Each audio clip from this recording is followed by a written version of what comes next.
Hello बच्चों, आप सब कैसे हैं। मुझे उम्मीद है कि आप सब अच्छे हैं और सुरक्षित हैं।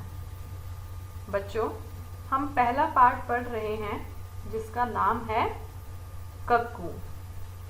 पहली वीडियो में हमने पाठ को पढ़ा और समझा। उसके बाद पाठ की कंटेंट वीडियो में हमने कठिन शब्द व प्रश्नोत्तर किए। आज हम उसी क्रम को आगे बढ़ाते हुए पाठ से संबंधित कुछ और प्रश्न करेंगे। तो आइए शुरू करते हैं। हमारा पहला प्रश्न है, पद्यांश को पढ़कर पूछे गए प्रश्नों के उत्तर दो। यानी कविता की ये जो लाइनें हैं इनको हमें पढ़ना है, समझना है और उन पर आधारित प्रश्नों के उत्तर देने हैं। नाम है उसका कक्कू। उसका नाम क्या है? कक्कू। कक्कू माने कोयल होता। कक्कू माने कोयल होता है, लेकिन यह तो दिन भर रोता। लेकिन यह कक्कू तो दिन भर रोता है। अब देखते हैं इन पर आधारित कुछ प्रश्न। पहला प्रश्न, कक्कू माने क्या होता है? तो जैसे कि भी हमने कविता में पढ़ा, कक्कू माने कोयल होता है। हमारा अगला प्रश्न है, कक्कू दिन भर क्या करता है? लेकिन यह तो दिन भर रोता। तो कक्कू दिन भर क्या करता है?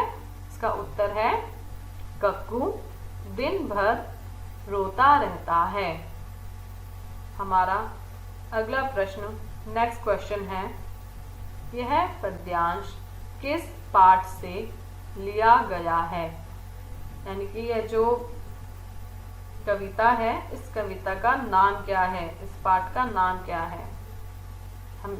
हम जानते हैं कि इस कविता का नाम कक्कू है, तो इसका उत्तर है, यह पद्यांश कक्कू पाठ से लिया गया है।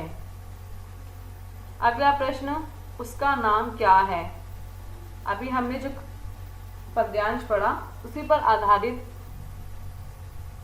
है यह प्रश्न और आपको इसका जवाब खुद देना है। होमवर्क, तो ये आपका होमवर्क है कि उसका नाम क्या है।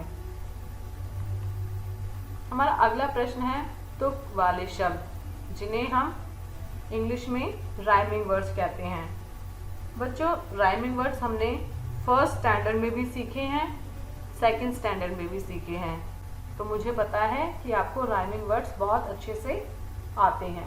फिर भी देखते हैं कुछ और नए तुक वाले शब्द।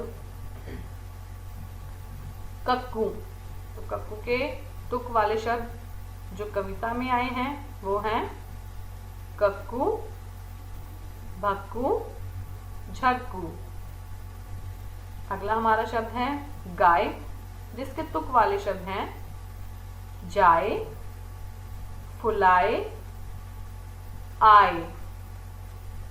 हमारा अगला शब्द है बोली, तो बोली के तुक वाले शब्द हैं ठिठोली, खोली, गोली। अब आपको इनके तुक वाले शब्द बताने हैं। होमवर्क, तो ये आपका होमवर्क है कि आप खुद इन शब्दों के, इन वर्ड्स के राइमिंग वर्ड्स यानी तुक वाले शब्द लिखेंगे। मैं एक एक एग्जाम्पल दे देती हूँ। माने, जाने, कहते, रहते, गाना, खाना। अगले दो वर्ड्स आप खुद लिखेंगे। हमारा अगला क्वेश्चन है, विलोम शब्द लिखो। विलोम शब्द यानी ऑपोजिट वर्ड। तो पहले चित्र में आप देख सकते हैं, यह रोती हुई इमोजी है और यह हंसती हुई इमोजी है। यानी रोता और रोता का उल्टा शब्द विलोम शब्द यानी ऑपोजिट वर्ड हंसता। अगला, ये मिठाई है, स्वीट्स हैं। स्वीट्स टेस्ट में बहुत स्वीट होती हैं, मीठी होती हैं। और ये हैं दवाइयाँ, मेडिसिन्स, जो टेस्ट में बहुत बिटर होती हैं, है ना। कड़वी होती हैं, तो मीठी, और इसका विलोम शब्द है कड़वी। यह तो बहुत आसान है। यह चित्र दिन का है और यह चित्र रात का। दिन का विलोम शब्द रात। अगला है तनिक। हमने कठिन शब्द में देखा था तनिक का अर्थ होता है थोड़ा। तो इसको और अच्छे से समझाने के लिए यहाँ पर मैंने एग्जाम्पल के लिए ये चित्र लिया है। इस चित्र में गिलास में थोड़ा पानी है और इस चित्र में गिलास में ज़्यादा पानी है। ज़्यादा को हम अधिक भी कहते हैं। तो तनिक और तनिक का अपोजिट यानी विलोम शब्द है अधिक।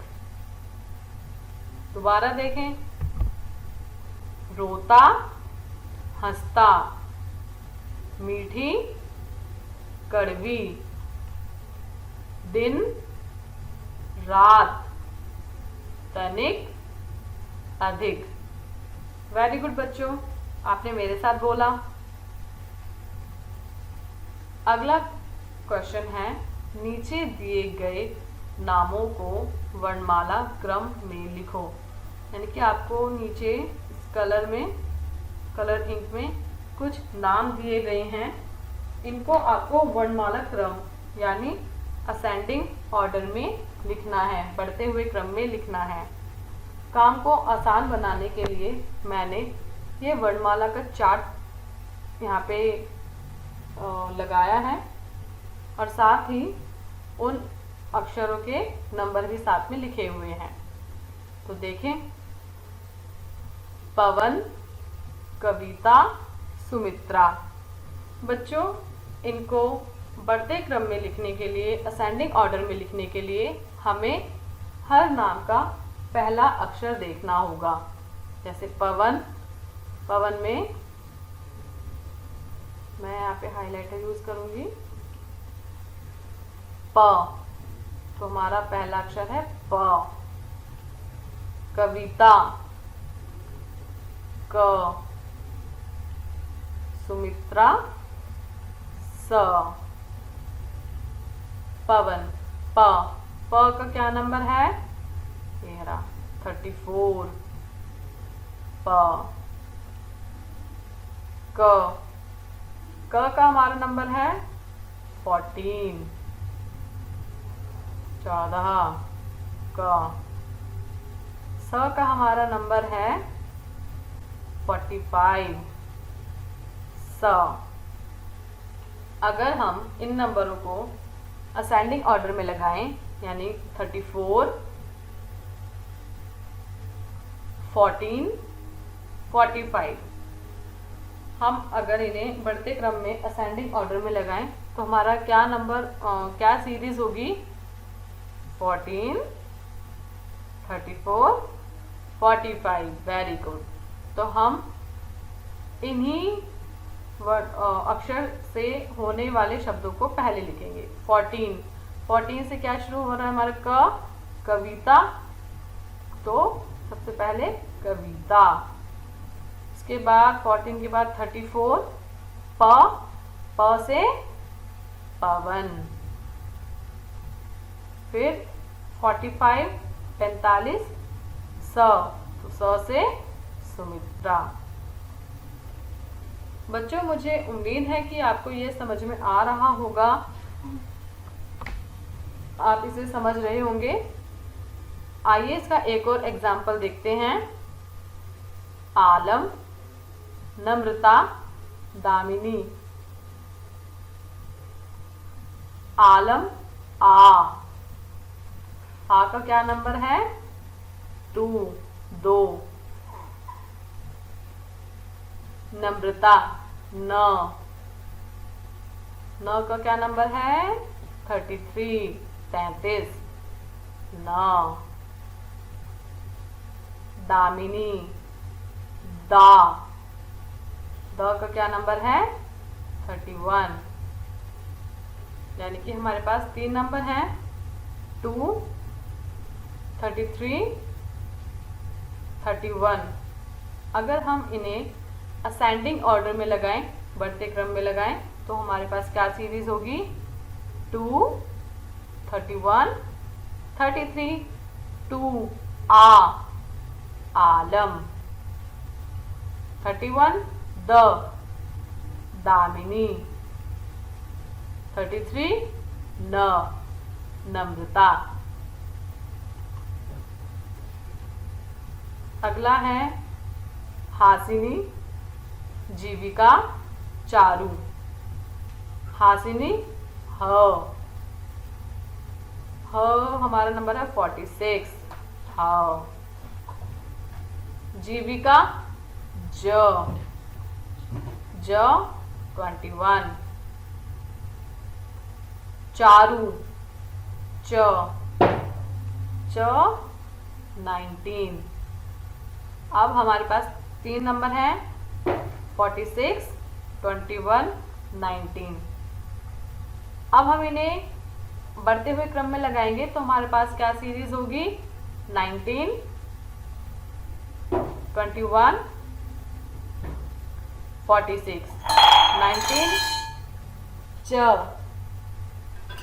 चारू 21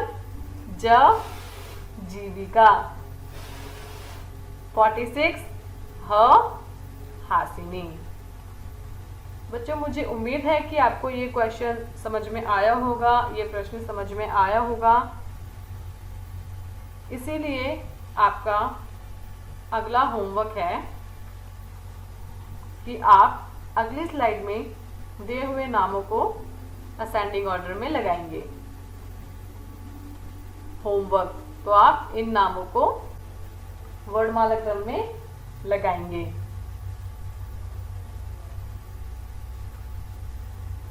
कोयल के बारे में कुछ वाक्य लिखो।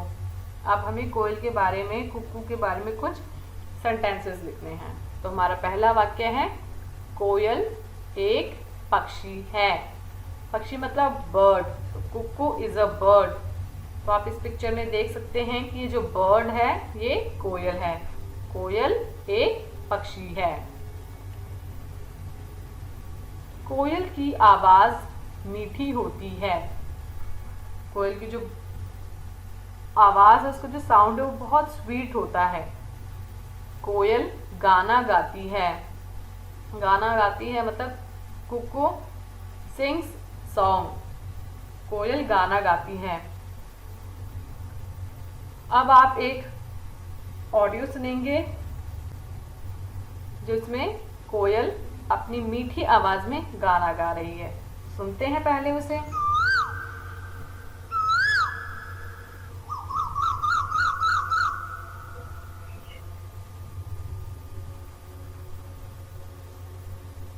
तो हमने सुना कि कोयल कितनी मीठी आवाज में गाना गाती है ना। हमारा अगला वाक्य है, कोयल काले रंग की होती है। काले रंग की, ब्लैक कलर की। तो ये जो पिक्चर में आप देख रहे हैं, कोयल कुक्कू ब्लैक कलर की है, तो कोयल काले रंग की होती है। कोयल झारखंड की राज्य पक्षी है।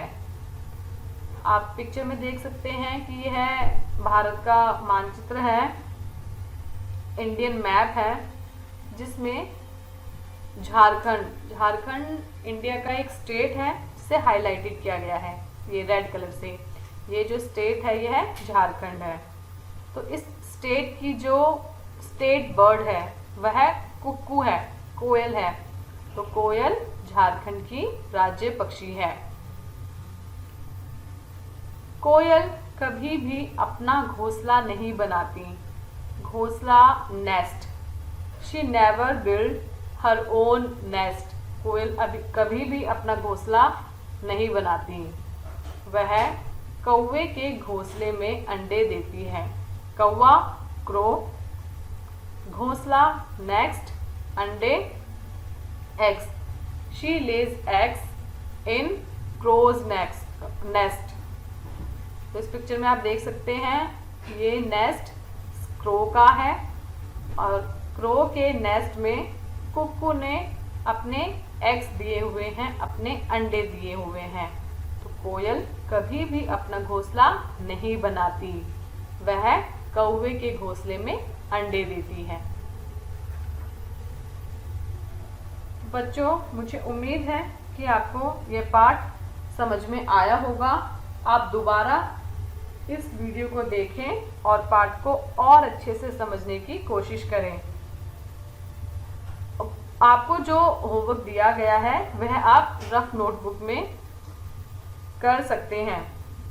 क्लास वर्क नोटबुक में लिखने के लिए आपको कंटेंट भेजा जाएगा। आप उस कंटेंट में से कंटेंट को आप अपनी नोटबुक में कॉपी कर सकते हैं। दोबारा आप इस वीडियो को देखें और समझने की कोशिश करें। धन्यवाद बच्चों।